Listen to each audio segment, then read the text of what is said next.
From the age of 11, my life growing up outside Leeds on a rough estate, the kind of estate that buses didn't run on after dark, the police didn't come on it after dark, that's where I grew up. That's what I knew.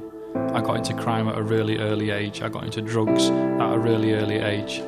It wasn't a conscious decision, it's just something I naturally fell into because that's what was around me. As that progressed and I got further into drugs and selling drugs and become more involved in crime, I then got involved with an armed robbery.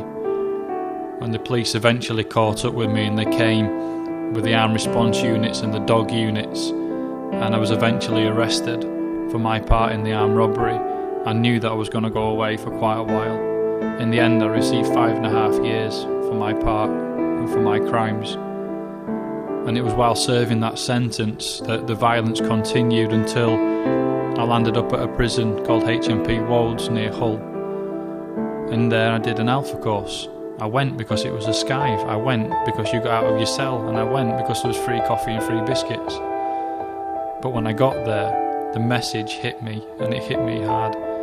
I was shown love, I was shown compassion, I was shown understanding. And the people running that course broke through to me. Jesus broke through to me. God broke through with his message of hope and redemption. A second chance, a chance to have my slate wiped clean.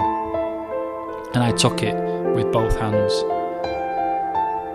When I came out of prison and I started working with young people, going into schools, going into the streets where these young people were, who were locked into this cycle of drugs, locked into poverty, locked into desperation, who had no hope in their lives. And when I took this message of hope, the message that Jesus brings, so many of them responded, so many took it, and they grabbed it with both hands too. My book Unreachable tells the full story of how God took someone like me and turned my life around, and now uses me to take that message of hope into the darkest of situations. I want this to encourage people in churches and churches in general to see that there is something that they can do, that there is nobody that God cannot use to reach into those dark situations and those dark places.